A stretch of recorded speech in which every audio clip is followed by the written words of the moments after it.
So there was a rather, relatively speaking, a positive change happened at the end of the Qajar period, right? The Constitutional Revolution. And it happened in a very interesting way that part of the Qajar elite, actually from very beginning, participated in this social change movement. And at the end, Muzaffar ad-Din Shah was forced, nevertheless, he did sign the constitution. It is also true that Muhammad Ali Shah didn't like the Mashrute, and with the help of Russian, he bombarded Majlis and so on and so forth. This is a reality of Iranian history, very contemporary Iranian history, that I am personally very curious about, is this a particular form of coalition building, putting pressure on the state on the one hand, and working with the state on the other hand, that can make future social movements or social change possible? Is there something to learn from this? In other words, as you know, the debate on the Constitution is very similar to Qajar.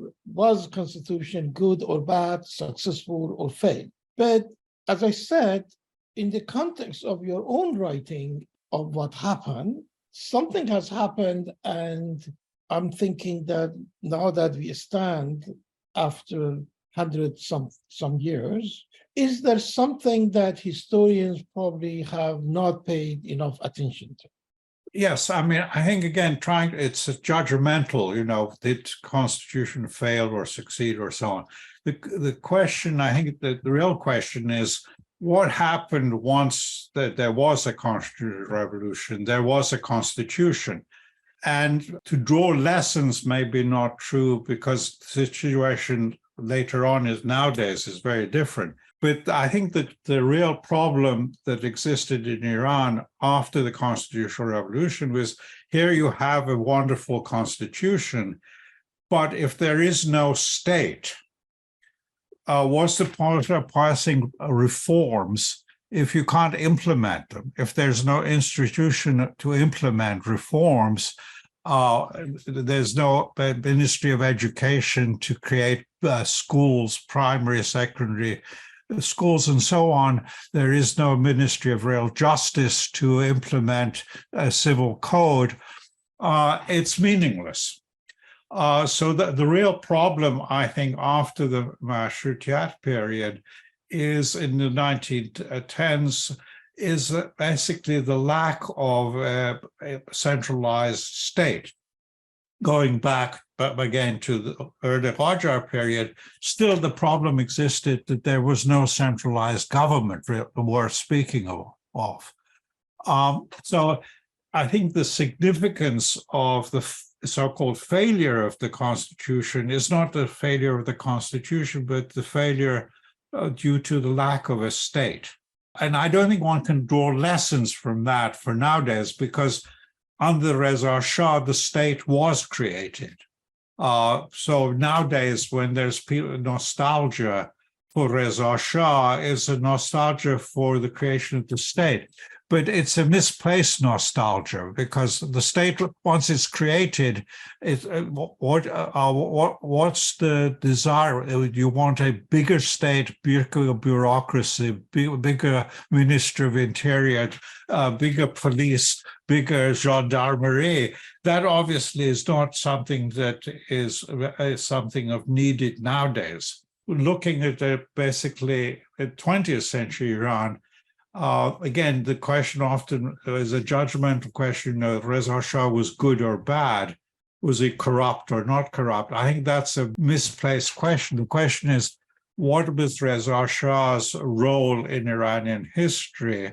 It was the building of a state. Whether good or bad, that gave Iran, by the time he died, he abdicated in 41, Iran had something that it had not had under the Qajar period, which is a centralized government, centralized state. And therefore, if it wanted to pass reforms, it could implement those reforms. So that was the main inheritance for Iran by Reza Shah. Looking at it at a larger scale, I think the Qajars basically had limited power because they didn't have the state. The constitution inherited their lack of state and therefore couldn't do much. It's not until in the 20th century that you could carry out reforms if you wanted to, because there was a centralized body to do so.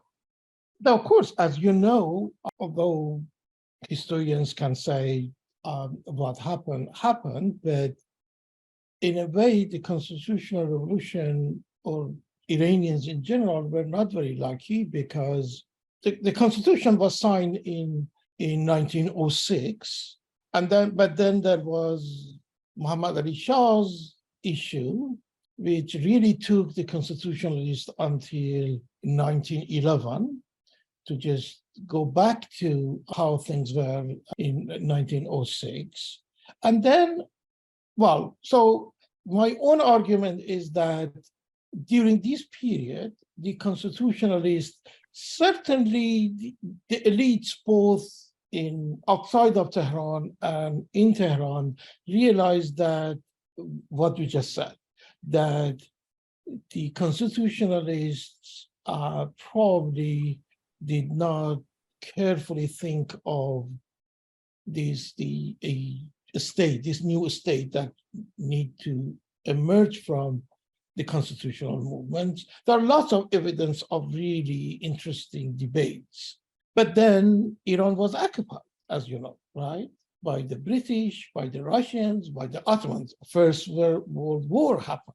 And you are right that Iran didn't have a central state, but during this period, Iran, actually, in fact, in Iran between two revolutions, you called Iranian state as a failed state. There was no state, many members of the government left Tehran for Kermanshah and so on and so forth.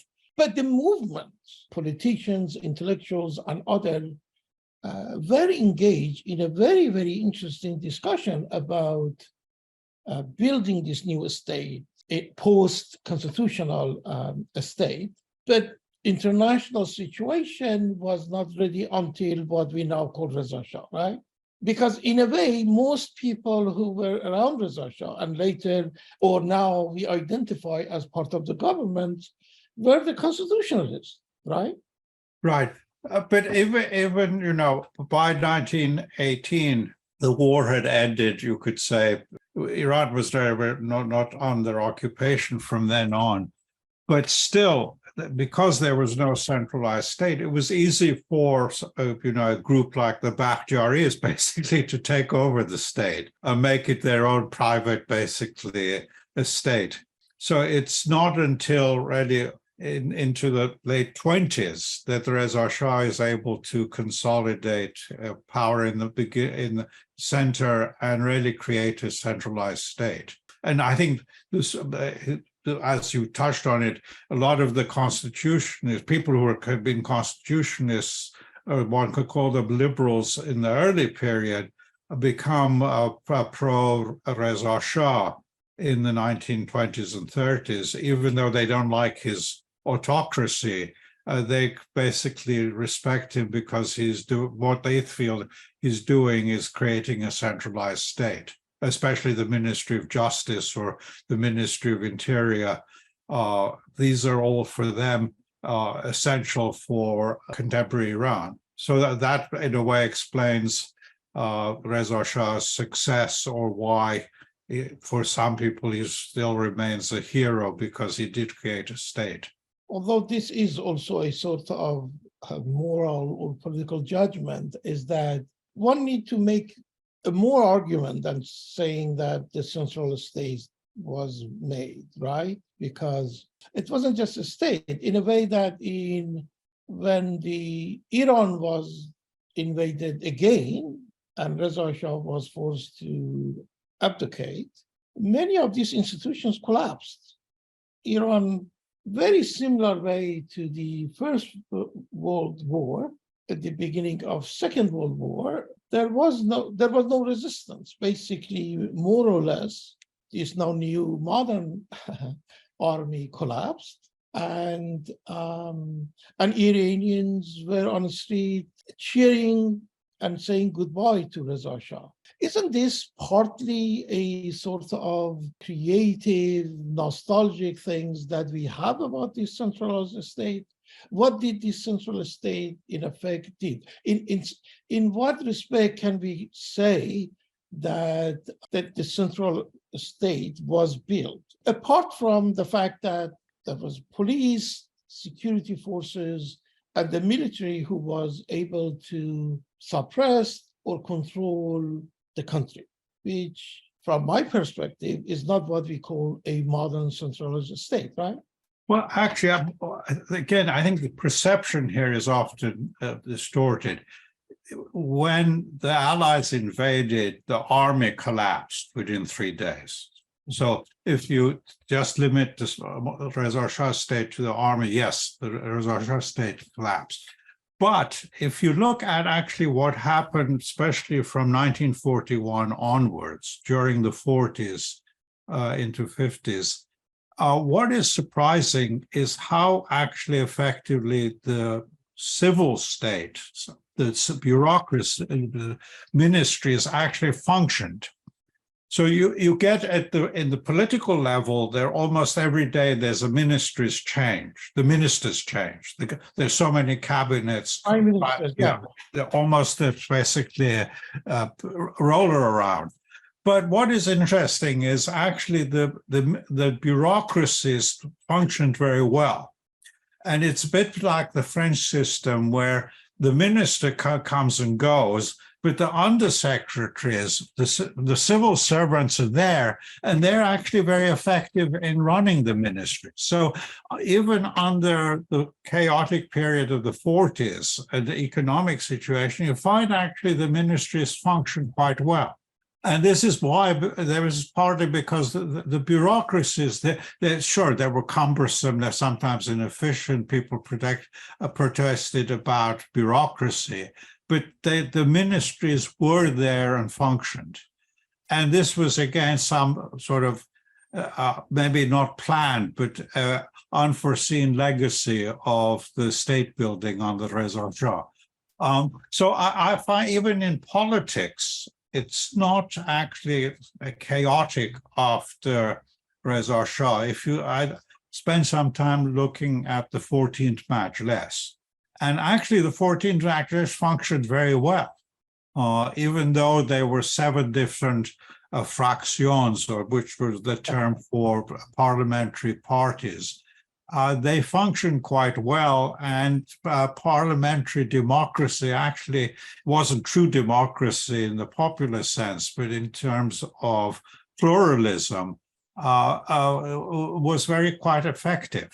It would be on par with French or British parliamentary democracy, the way it functioned from 1941 onwards until actually after 1940 until 1953, the Majlis was basically a proper debating place where power was in fact shared, and the politicians knew how to function in a parliamentary system. Well, I totally agree, but Majlis was the outcome of the constitutional revolution, right? We had the first, second, and fourth, and fifth Majlis before Reza Shah, and Majlis was there, but was not really functioning in a real sense, although it existed during Reza Shah. But after Reza Shah, after 41, I agree with you, Majlis became sort of central politics. But is this due to Reza Shah building a central state, or is it because Majlis was this enduring institution because it came out of a civic movement resulted in constitutional revolution? Well, both. I mean, I think the power of the Majlis, but especially legislative power, goes back to the constitutional revolution. But the fact that it was institutionalized, it had its rules, regulations, and people actually observed it. They might try to cut corners and stuff. Of course, elections were often manipulated and stuff. But once someone was elected, he did have the power or legal protection of being a Vakil Majlis, and he could do and say things that you couldn't have done outside. So there was that question of parliamentary immunity and parliamentary power, and especially in legislation. And that's often minimized when people look at this period. They look at it as chaos, of Iranians being basically megalomaniacs, couldn't behave in a democracy. But if you look at actually what was going on in the political arena, it was quite rational. I wouldn't again use the term modern, but quite, you could say, a civil behavior in politics. I very much enjoy listening to the conversation that you're having and appreciating the difference in historical perspective. I have a couple of questions for the benefit of people who will be watching this, just to get more acquainted with your work. First of all, I really enjoyed rereading these early pieces that you have written. These are pioneering works, and the way I was looking at them, you wrote them when you were in your late 20s, early 30s, and it was a corrective, in my view, to a prevalent approach to historiography in Iran. These are good, these are bad, a judgmental, kind of moralistic history writing. So this is meant to be a corrective, whether it is the Oriental despotism or the face of the crowd, making the crowd more structured. So a corrective of that. It also seems to be a corrective of the Engelsian view of history, or Marx Engels' view of history applied to Iran that talked about the Asiatic mode, etc. Am I right that part of your correction comes from the more recent publication of Marx's writings during the 1950s, and you actually talk about this fragmentation and not the Asiatic mode of production? So that's another corrective, if I'm not mistaken. And then another corrective would be aimed at history of ideas, way of writing the Iranian modern history in terms of Enlightenment ideas or liberal ideas coming in and either taking root or failing to take root, whether it is Adamiyat at that time or later on Tabatabai, who laments the failure of these modern liberal Western ideas taking root in Iran. So would you agree that this kind of tripart corrective is there? And I have one more question for the benefit of the listeners. You mentioned Bendix, and actually this is what Dr. Ashraf recommended to me in my student days.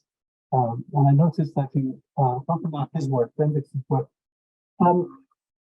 At the same time, there is a corrective to the Weberian reading of history, right? That would be more like Ahmad Ashraf's reading of history. Would you agree that these correctives are there? And how would you explain them to a student of Qajar history, of Iranian history over the past 200 years? Thank you. Actually, you've hit the three nails on the head. Implicitly, I was actually in most of the articles trying to debate, have a dialogue with some of the prevalent, dominant notions.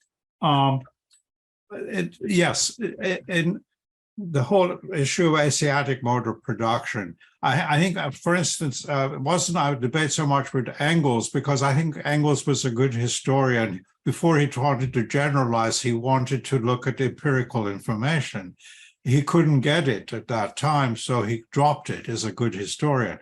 So before I wanted to say, Qajars were Asiatic mode of production, you have to look at empirically how was that state and society basically structured? And there, obviously, what strikes you is the lack of bureaucracy, lack of state. Is no way a hydraulic, despotic state that Weber or Wittfogel would have dealt with. So that was a debate there. And within Iranian historiography, it fitted in because the notion was Iran had been dominated by this bureaucracy, autocracy, historically going back to the Achaemenians and so on. And this was a huge weight on Iran. And that's why Iran couldn't get out of this huge burden of 2,000 years of despotism. And you can find historians in Iran who talk about these sort of jumbo histories of thousands of years of domination. And I was trying to argue against that notion, basically, that this idea of bureaucracy, that Asiatic hydraulic system just doesn't apply to Iran. The idea of enlightenment coming in and explaining everything, I didn't want to poo-poo the importance of ideas, but I was trying to argue here, and I think the article, if I remember right, I tried to put it in the context of actually the past and present debates with what caused the English Revolution. And the traditional notion in England was that it was enlightened Whig ideas that came in that created the Puritan Revolution. And Christopher Hill's Marxist notion was that actually he wasn't poo-pooing the ideas, but he was saying that there was also economic reasons for the English Revolution. So I was applying that sort of a discussion to the Constitutional Revolution. But I mean, I think that still we lack a good history of the Constitutional Revolution. Unfortunately, Nikki Keddie was going to do it, but she never wrote a number of good articles on the Constitutional Revolution. But her grand opus was going to be the Constitutional Revolution, but she never actually did it. So we're still missing that. The Weberian notion. Weber basically is illustrated again on bureaucracy, tradition, which again, it doesn't apply so well to Iran. So when you try to apply Weberianism to Iran, the problem becomes is how you're going to deal with change. And Weber himself was aware of this, actually. In one of his works, he mentions that he's going to try to deal with revolutions. He never got to it. Closer he came to it is something that we only know recently, and Bendix and people, I think, probably not aware of it. He wrote a series of articles on 1905, Russian Revolution. And it's interesting, these have been translated more recently. And if you look at them, they're very revealing, because when he looks at a revolution, his approach really doesn't apply, can't apply, because his approach is basically on continuity, stability, structure. And so the only way he can explain the Russian Revolution 1905 is to resort to a sort of a Marxist class approach. And most of the sources he uses to explain, to illustrate his view of the 1905 is actually Menshevik journals. So he applicates Weberianism for Marxism to explain something such as would-be revolutions like 1905. So it's very revealing that he's actually quite aware that his own approach is not satisfactory to explain a dramatic event such as a revolution. Unfortunately, a lot of Weberians are not willing to actually learn from Weber on that level.